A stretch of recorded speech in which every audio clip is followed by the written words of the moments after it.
تو یہ hand practice وغیرہ یا ان چیزوں کی طرف نہ لڑکے کے لیے جانا جائز ہے نہ لڑکیوں کے لیے جانا جائز ہے، یہ بالکل حرام ہے، اسلام میں اس کی بالکل اجازت نہیں ہے۔ سورہ قد افلح المؤمنون میں بھی اللہ نے حکم دیا، اور سورہ معارج میں بھی کہ الا علی ازواجہم، کہ مرد اپنی بیوی کے علاوہ اور عورت اپنے شوہر کے علاوہ کسی تیسرے راستے سے اپنی خواہش پوری نہیں کر سکتے، نہ ہاتھ کے ذریعے نہ کسی اور ذریعے سے۔ تو اور حضرت عثمان ابن مظعون رضی اللہ تعالیٰ عنہ، یہ بھی صحیح حدیث ہے، فرماتے ہیں ہم سفر میں ہوتے تھے، بیویوں سے دور ہوتے تھے، تو ہم پہ عورت کی جدائی بہت شاق گزرتی تھی، اپنی شہوت پہ کنٹرول کرنا بہت مشکل تھا۔ ہم نے نبی سے اجازت مانگی کہ ہم اپنے آپ کو کسی طرح خصی کر دیں، نامرد بنا دیں، تو آپ صلی اللہ علیہ وسلم نے اس سے منع کیا ہمیں۔ اب آپ دیکھیں حضرت عثمان ابن مظعون اتنی شدید کنڈیشن میں کہ اپنے آپ کو نامرد کرنے کے لیے وہ تیار ہو گئے تھے۔ فرمایا، حدیث کے الفاظ ہیں لو اجازنا لاختصینا، اگر نبی ہمیں پرمیشن دے دیتے تو ہم اپنے آپ کو نامرد کر دیتے، یعنی ہمیشہ کے لیے نامرد ہو جاتے۔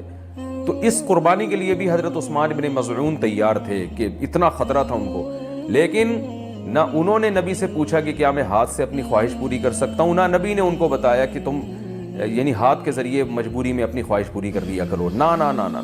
نبی نے ان کو بھی حکم دیا ایسے موقع پہ تزوج الودود الولود فانی مباہی بکم الامم، محبت کرنے والی عورت سے اور اولاد جننے والی عورت سے نکاح کرو، میں تمہاری کثرت پہ قیامت کے دن فخر کروں گا۔ تو آپ صلی اللہ علیہ وسلم نے بزبان حال بتا دیا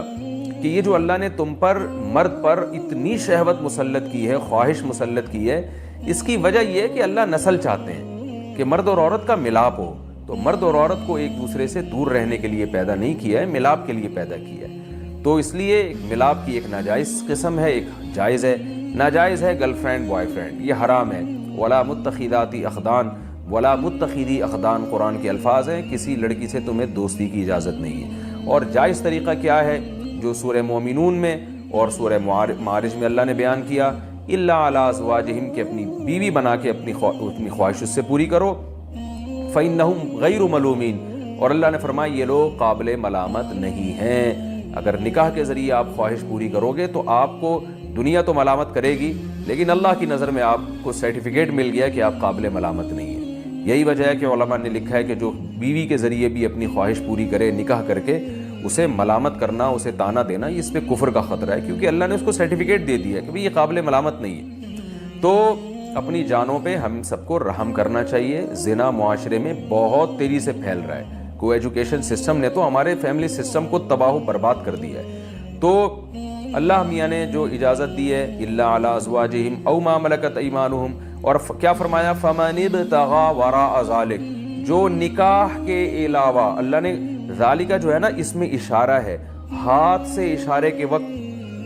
یہ ذالکہ کا لفظ استعمال کیا جاتا ہے، گویا اللہ نکاح کی طرف نا بیوی کی طرف اشارہ کر کے کہہ رہے ہیں کہ اس کے علاوہ